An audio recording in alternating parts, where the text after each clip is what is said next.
Babala po mga kapuso, sensitibo ang balitang ito. Nahuli kam ang pananaksak sa habal-habal driver sa gitna ng kalsada sa Cebu City. Nakatutok si Alan Domingo ng GMA Regional TV. Sa video nagkunan, na-uploader na si Arcilo Oswaldo. Kita nakahandusay sa kalsada ang 33 anyos na habal-habal driver na si Alfredo Pariha.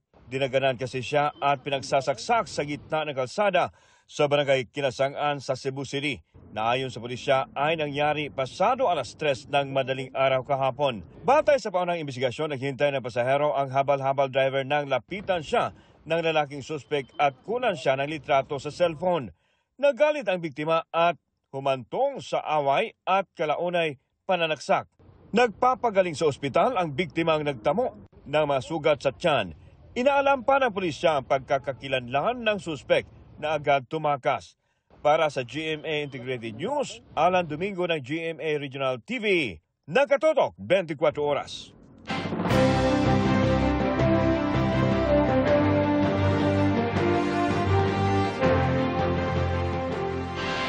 Kumpara noong 2022, tumaas ang bilang ng voting population o mga Pilipinong nasa edad na para bumoto sa eleksyon 2025. Halos 76 million na yan ngayong taon, batay sa datos na nakalap ng GMA Integrated News Research. Mas marami yan kaysa mahigit 65 million noong 2022.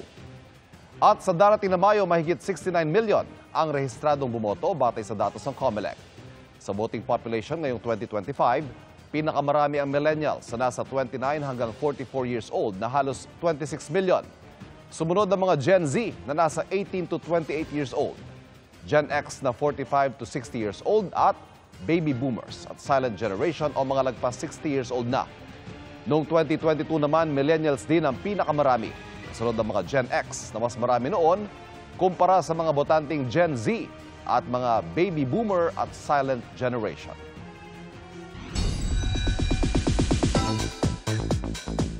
Mabilis na chikahan tayo para updated sa showbiz happenings. Barbie is truly in her running era. Fresh on a Sunday morning si Barbie Fortesa na all smile sa kanyang post-running photos. I-shinare niya rin ang kanyang 8-kilometer run with friends including Alden Richards at Christopher Martin. Jack and Jackie Layag. Showing off their dance moves, sina Jack Roberto and its Showtime host, Ate Girl Jackie. Biro ng netizens, may chemistry ang dalawa na binansagan nilang Team Jack Jack.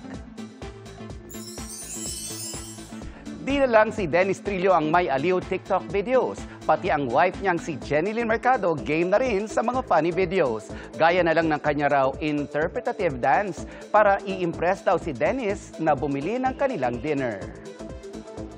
Kasunod ng ibinalita ng GMA Integrated News na naon siyang paglabas ng pasyente sa isang ospital sa Maynila dahil na scam ng nagpakilalang staff ng doktor.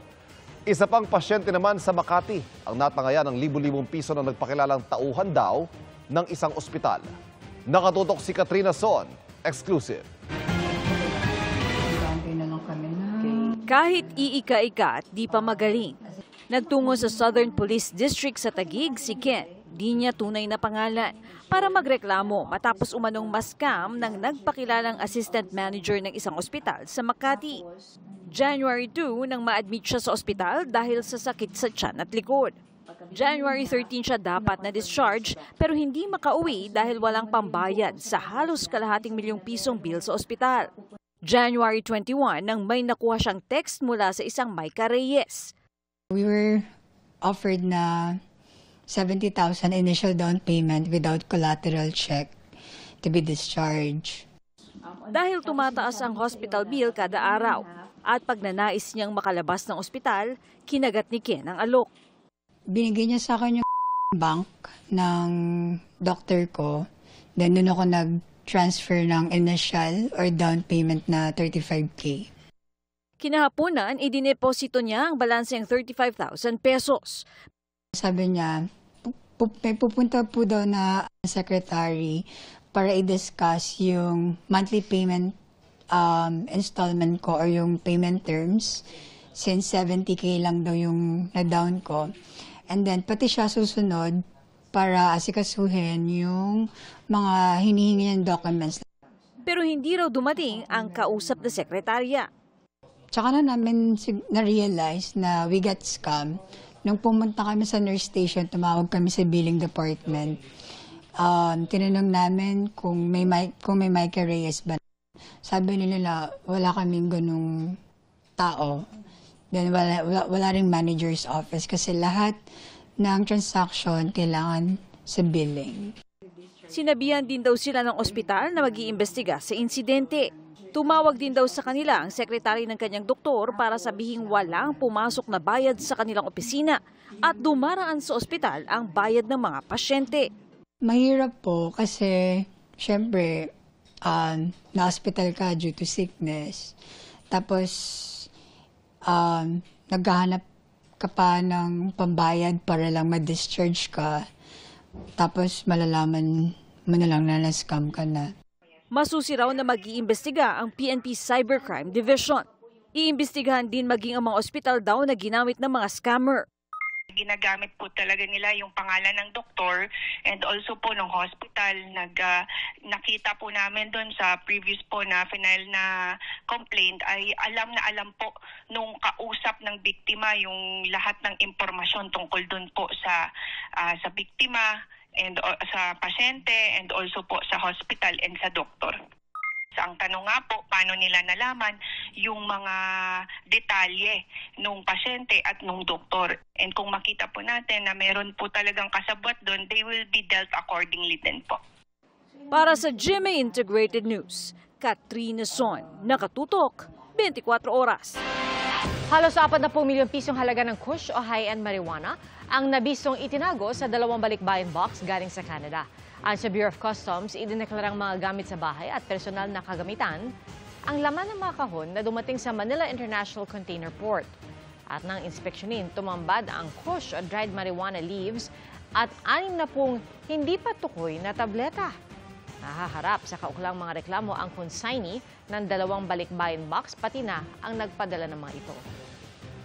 Sa gitna ng election gun ban, nahulihan ng mga armas ang isang lalaki na bagong laya lang sa ibang asunto. Nakatutok si Bea Pinlac. Ginalugad ng pulisya sa bisa ng search warrant ang bahay ng 31 anyos na lalaking ito. Nakatanggap daw kasi sila ng sumbong na nag-amok at nagpaputok umano ang lalaki ng baril malapit sa bahay niya sa Malanday, Valenzuela.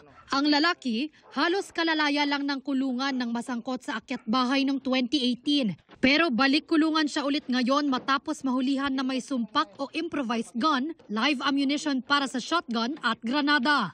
Inaalam pa natin ngayon kung itong mga ito ay nagamit niya o ginamit sa mga krimen. Paliwanag ng suspect, kabebenta lang din sa kanya ng kaibigan niya ng sumpak sa halagang 900 pesos. Hindi po talaga sa akin yun. Binenta lang yun.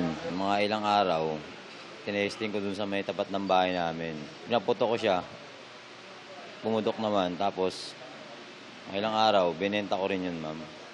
Lugi pa nga raw siya nang ibenta niya rin ito kalaunan sa isa pang kaibigan sa halagang 500 pesos. Wala na sa akin yun. Hindi ko po ginagamit yung ganyan. Bago na po, ma'am. Simula na makalaya po ako sa Muntinlupa. Nahaharap ang suspect sa reklamong illegal possession of firearms, ammunition and explosives at paglabag sa Comprehensive Firearms and Ammunition Regulation Act. Para sa GMA Integrated News, Bea Pinlac, nakatutok 24 oras.